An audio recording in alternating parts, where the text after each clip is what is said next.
السلام علیکم ورحمۃ اللہ وبرکاتہ۔ جو سورہ فاتحہ کو سمجھ لیتا ہے وہ دین کو سمجھ لیتا ہے، وہ قرآن کو سمجھ لیتا ہے۔ اب ام القرآن کیوں کہا گیا؟ دراصل سورہ فاتحہ جو ہے یہ قرآن کی ماں ہے، تو ایک ماں کو جب آپ سمجھ لیں گے تو آگے قرآن کو سمجھنا کتنا آسان ہوگا۔ تو سورہ فاتحہ ایک چابی کا کام کر رہی ہے، اور وہ چابی جب ہوگی ہی آپ کے ہاتھ میں تو یہ کتنے بڑے اعزاز کی بات ہے۔ اس چابی کو سمجھنا کتنا ضروری ہے، تو بس یہی تھوڑی سی کوشش کر رہے ہیں کہ سورہ فاتحہ کو اچھی طرح سے سمجھ سکیں، ہر ایک حرف کو، ہر ایک لفظ کو، تاکہ اس کا مکمل حق ادا ہو جائے، اس قابل ہو جائیں کہ یہ چابی ہمارے ہاتھوں میں آ جائے انشاءاللہ، اور دین کے دروازے ہمارے لیے اوپن ہوتے جائیں، اور ہم اللہ تعالیٰ کے پاس اسی طرح اللہ کی رضا حاصل کرتے ہوئے پہنچیں انشاءاللہ۔ اب اس سورت کی 7 آیات ہیں۔ ایک حدیث میں آتا ہے کہ اس سورہ کو الصلاۃ بھی قرار دیا گیا ہے، کیونکہ اس کا اسلوب جو ہے وہ دعا ہے، اور دعا کے ساتھ اس کی جو مناسبت بنتی ہے تو اس سورہ کو ہماری نماز کا ایک اہم حصہ قرار دے دیا گیا ہے۔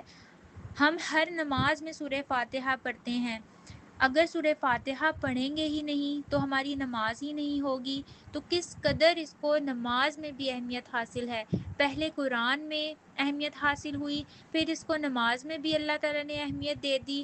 اللہ تعالیٰ کہتے ہیں جو سورہ فاتحہ نہیں پڑھتا اس کی نماز ہی نہیں ہوتی، تو سورہ فاتحہ کو اس لحاظ سے الصلاۃ بھی کہا گیا ہے۔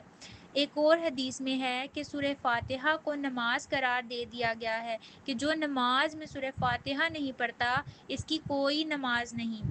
تو حدیث سے، قرآن سے، نماز سے سورہ فاتحہ کو کتنی شان و شوکت حاصل ہے، تو ہم سب کا فریضہ اول بنتا ہے کہ سورہ فاتحہ کو بہت ڈیٹیل سے، بہت دلچسپی کے ساتھ سمجھیں، اور جب یہ سمجھ آ جائے گی تو دین کا ہر پہلو سمجھ آ جائے گا۔ اب سوال یہ اٹھتا ہے کہ جو انسان فطری طور پر دین کے طرف راغب نہیں ہوا تو اس کے اندر اسلام کے لیے محبت کیسے پیدا کی جائے؟ کیا اس کو گائیڈ لائن کی ضرورت ہے، خواہ وہ نان مسلم ہی کیوں نہ ہو؟ کیا اس کے اندر تھوڑا سا بھی ایمان کا پہلو ہوتا ہے؟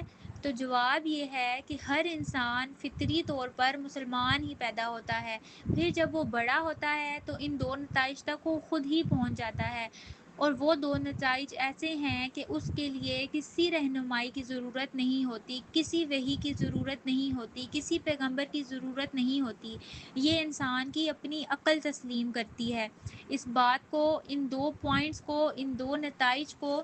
اب وہ دو نتائج کون سے ہیں، وہ دو پوائنٹس کون سے ہیں؟ پہلا پوائنٹ تو یہ ہے کہ ہر انسان جب ہوش سنبھالنے لگتا ہے پہلے تو وہ فطری طور پر مسلمان ہی پیدا ہوتا ہے، اس کا کوئی مذہب نہیں ہوتا، بس اسلام اس کا مذہب چل رہا ہوتا ہے، اور ایک مسلمان اس کا عقیدہ چل رہا ہوتا ہے۔ اللہ تعالیٰ نے یہ کوالٹی ہر انسان کے اندر رکھی ہے، تبھی تو انسانیت کے درجات کتنے بلند ہیں۔ ایک انسان کا دوسرے انسان کے ساتھ ہمدردی کرنے کا اجر کتنا زیادہ رکھا گیا ہے، اسی بنا پر کہ ہر انسان فطری طور پر مسلمان ہی پیدا کیا گیا ہے۔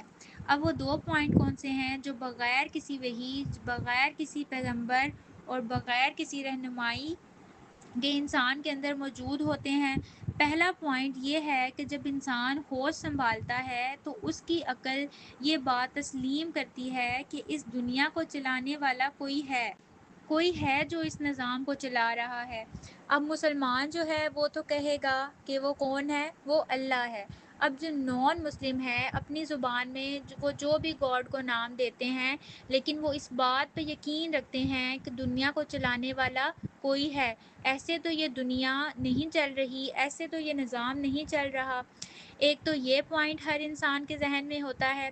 اس کے علاوہ ایک انسان اس نتیجے پہ پہنچتا ہے کہ جو دوسرا پوائنٹ ہے وہ یہ ہے کہ ایک دن ہم نے مر جانا ہے، اس دنیا کو چھوڑ کے چلے جانا ہے، اگلے جہاں چلے جانا ہے۔ اب یہ جو کنسیپٹ ہے یہ ہر انسان کے اندر، چاہے وہ مسلم ہے یا چاہے وہ نان مسلم ہے، موجود ہوتا ہے۔ لیکن یہ پوائنٹس انہی کو نصیب ہوتے ہیں جو قدرت پہ غور و فکر کرتے ہیں۔